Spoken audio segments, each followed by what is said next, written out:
Okay, तो आपका जो नेक्स्ट टॉपिक है that is the structure of nucleus. Nucleus क्या है?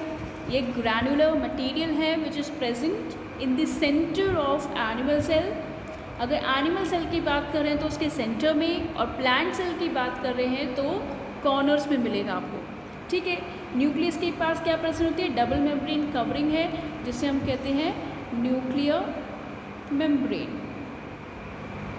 ठीक है, इसके अंदर जो भी लिक्विड फ्लूइड फिल होगा उसे हम कहेंगे न्यूक्लियर सैप। ठीक है, फिर क्या प्रेजेंट है यहाँ पे? कुछ पोर्स आपको दिखाई दे रहे हैं। This pores are nuclear pores. इसलिए कोई भी सब्सटेंस को न्यूक्लियस के अंदर जाना है या न्यूक्लियस के बाहर जाना है, it will go through nuclear pore. ठीक है, अब जब हमारा सेल, न्यूक्लियस के मेन काम क्या है? It stores our genetic material.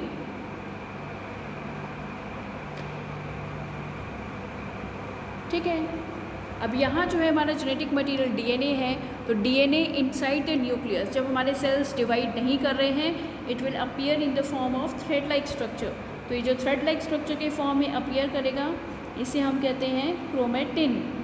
और जब हमारे सेल्स डिवाइड करना शुरू करते हैं, उसके पहले ये क्रोमेटिन जो है जुड़कर बनाता है रॉड लाइक स्ट्रक्चर जिसे हम कहते हैं क्रोमोसोम।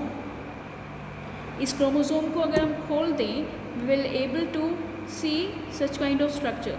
This is DNA. जो क्रोमोसोम है वो डीएनए और प्रोटीन से मिलके बना है, और डीएनए के ही छोटे छोटे सेगमेंट्स को हम कहते हैं जीन।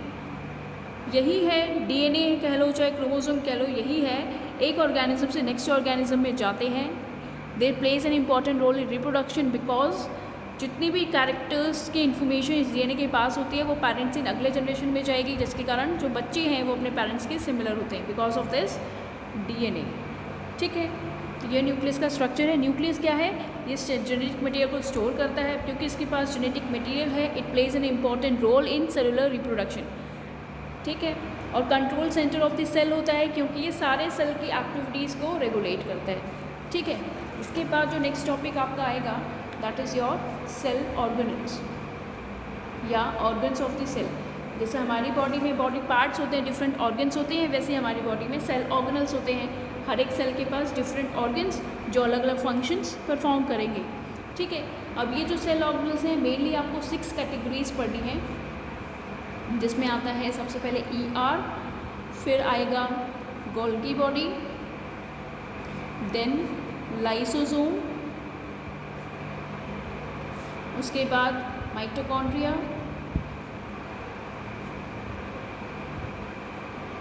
फिर पढ़ेंगे आप प्लास्टिड एंड देन वैक्यूल। ठीक है, तो सबसे पहले हम पढ़ेंगे ER। सेंटर में हमारे क्या प्रेजेंट होता है? Nucleus. In case of animal cell, मान लीजिए ये नोटबुक का जो ये पेज है, it is your animal cell. Animal cell में ये न्यूक्लियस प्रेजेंट है।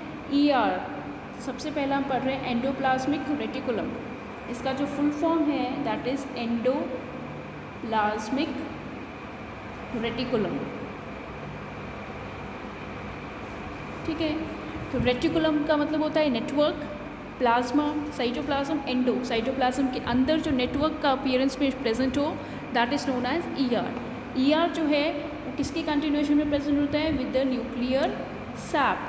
ये इस तरह के ट्यूब लाइक स्ट्रक्चर्स हैं which are present in continuation with nuclear sap. ठीक है, some are smooth in appearance and some are having dot like structures over them. ठीक है, ये तो एंडोप्लाज्मिक रेटिकुलम के बारे में आपको क्या पढ़ना है? एक तो ये ट्यूब लाइक स्ट्रक्चर्स होते हैं, they are in continuation with the nuclear sap, and mark कर दिया न्यूक्लियस है। ठीक है, सबसे इंपॉर्टेंटली इनकी जो सेल मेम्ब्रेन है it is also made up of lipids and proteins. Endoplasmic reticulum को इनकी अपीयरेंस के बेसिस पे हम 2 कैटेगरीज में डिवाइड करते हैं। एक होते हैं रफ एंडोप्लाज्मिक रेटिकुलम और एक होते हैं स्मूथ एंडोप्लाज्मिक रेटिकुलम। जिसके सरफेस पे आपको ये गोल गोल स्ट्रक्चर्स दिख रहे हैं, these are actually the ribosomes. जिनके पास राइबोसोम्स हैं प्रेजेंट हैं वो RER, जिनके पास एब्सेंट है दे आर SER। जिनके पास राइबोसोम्स हैं it will help in protein synthesis, और जो दूसरे हैं it will help in lipid synthesis. ठीक है, अब प्रोटीन्स और लिपिड्स इसकी बनी होती है सेल मेम्ब्रेन, इसीलिए इसका जो इम्पॉर्टेंट फंक्शन है वो क्या है, अगर सेल मेम्ब्रेन टूट जाती है तो it will help in the repair of cell membrane, cell membrane के रिपेयर में हेल्प करेंगे। कोई भी सब्सटेंस को न्यूक्लियस के बाहर जाना है अंदर जाना है, it will go across ER। तो ER का एक और इम्पॉर्टेंट फंक्शन है that is intra cellular transport. जो मेन फंक्शंस हैं केवल वही डिस्कस करूँगी यहाँ रिवीजन में, बाकी आप नोटबुक में से पढ़ सकते हैं। तो one is the repair of the cell membrane and the second function is the intra cellular transport. Next जो आपका है गोल्गी बॉडी, ये गोल्गी बॉडी प्रेजेंट कैसा होता है, यहाँ तो ये इंटरकनेक्टेड है इनके tubules, but in case of Golgi body the tubules are present but they are not connected with each other. ठीक है, आपस में कनेक्टेड नहीं होते, इस तरह के अरेंजमेंट को हम कहते हैं सिस्टम। ठीक है, जो भी मटेरियल ER सिंथेसाइज करता है उस मटेरियल को ये स्टोर करते हैं, मॉडिफाई करते हैं, और जब भी रिक्वायरमेंट होती है तब सिक्रीट करते हैं इन वेसाइकल्स में। ये जो राउंड शेप स्ट्रक्चर हैं इनको हम कहते हैं वेसाइकल्स। तो गोल्गी बॉडी जो भी मटेरियल सिंथेसाइज करता है ER उसको स्टोर करते हैं, मॉडिफाई करते हैं और सिक्रीट करते हैं व्हेन एवर रिक्वायर्ड। दे विल ट्रांसपोर्ट दो substances in the form of these vesicles, in vesicles के फॉर्म में ट्रांसपोर्ट करते हैं। ठीक है, इसीलिए ट्रांसपोर्ट का नाम आ गया। तो सबसे इंपॉर्टेंटली गोल्गी बॉडी के दो फंक्शंस हैं, एक तो स्टोर, मॉडिफाई और सिक्रीट करना ER मटेरियल को, और दूसरा इंट्रा सेलुलर ट्रांसपोर्ट में ER की हेल्प करना। ठीक है, another important function is the formation of lysosome. Lysosome की फॉर्मेशन करते हैं गोल्गी बॉडी। लाइसोसोम क्या है, सिंपल वेसाइकल है जिसमें एंजाइम्स प्रेजेंट है and this enzymes are made by RER। ठीक है, नेक्स्ट पढ़ते हैं लाइसोसोम। लाइसोसोम क्या है, these are simply the round shaped vesicles filled with enzymes. इनके एंजाइम्स को फॉर्म करते हैं RER। ठीक है, और द स्ट्रक्चर को फॉर्म करने वाले हैं गोल्गी बॉडी। लाइसोसोम्स क्या है, दो इम्पॉर्टेंट रोल प्ले करता है। अगर ये सेल को क्लीन करे it is called as waste disposal system of the cell.